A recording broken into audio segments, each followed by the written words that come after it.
বাস্তুশাস্ত্র একটি সংস্কৃত শব্দ যার অর্থ স্থাপত্য বিজ্ঞান। এতে স্থান, সজ্জা, লেআউট, পরিমাপ ইত্যাদির মতো সমস্ত ধরনের স্থাপত্য এবং ডিজাইন আইডিয়া অন্তর্ভুক্ত রয়েছে। বাড়ির বাস্তু পজিটিভ এনার্জি আনতে গুরুত্বপূর্ণ ভূমিকা পালন করে। বাস্তু বিশেষজ্ঞদের মতে ঠাকুর ঘরের বাস্তু আরও বেশি গুরুত্বপূর্ণ, কারণ এটি পুরো বাড়ির অরা এবং বাস্তু নির্ধারণ করে। বাস্তু বিশেষজ্ঞরা জোর দেন যে বাড়ির ঠাকুর ঘরটি বাড়ির পজিটিভ এনার্জি এবং ভাইব্রেশনের কেন্দ্র, এবং এই কারণেই আপনার বাড়ি তৈরি করার সময় ঠাকুর ঘরের বাস্তু মাথায় রাখা অত্যন্ত গুরুত্বপূর্ণ।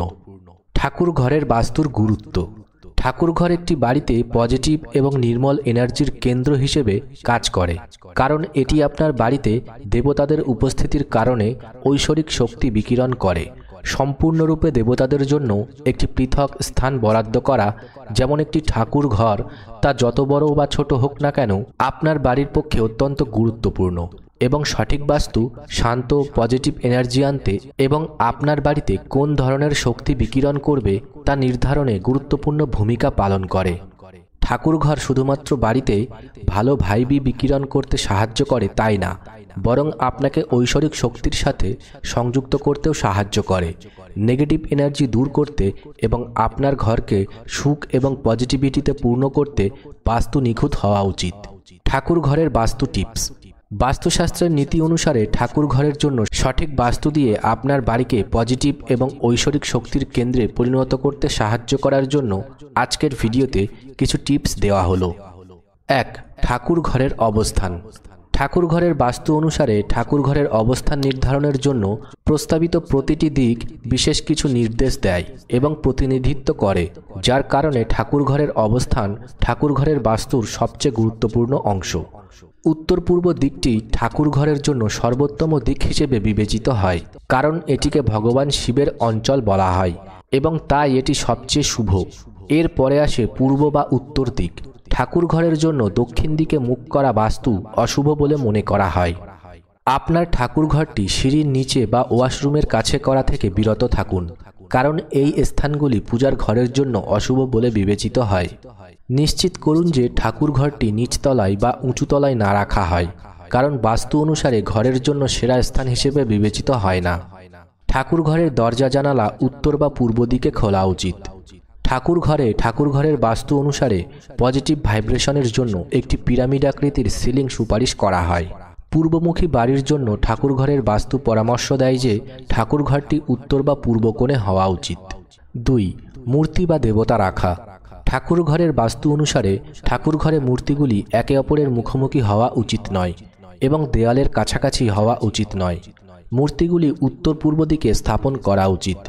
নিশ্চিত করুন যে সমস্ত মূর্তি একদিকে মুখ করে থাকে এবং দরজার মুখোমুখি না হয়।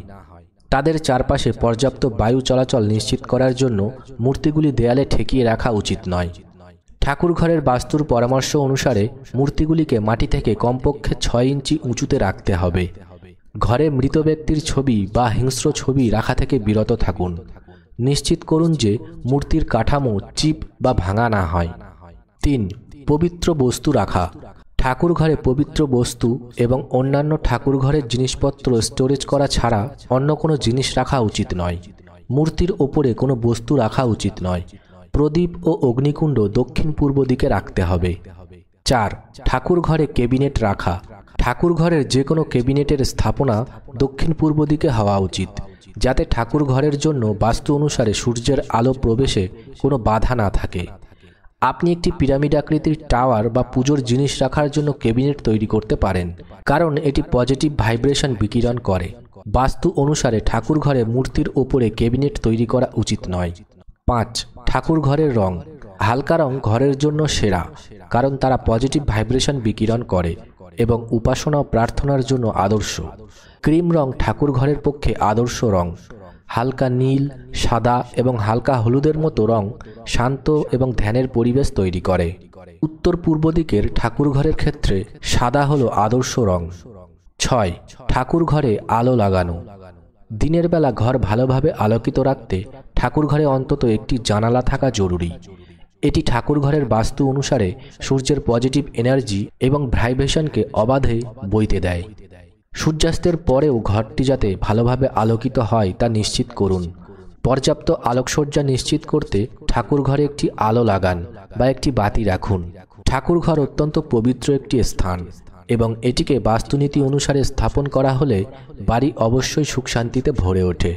আপনার বাড়িতে পজিটিভ এনার্জি বাড়াতে এবং নেগেটিভ এনার্জিকে কোনোভাবেই সুখী বাড়ির ছায়া মারাতে না দেওয়ার জন্য ঠাকুর ঘরের জন্য এই সমস্ত বাস্তু টিপসগুলি অনুসরণ করুন।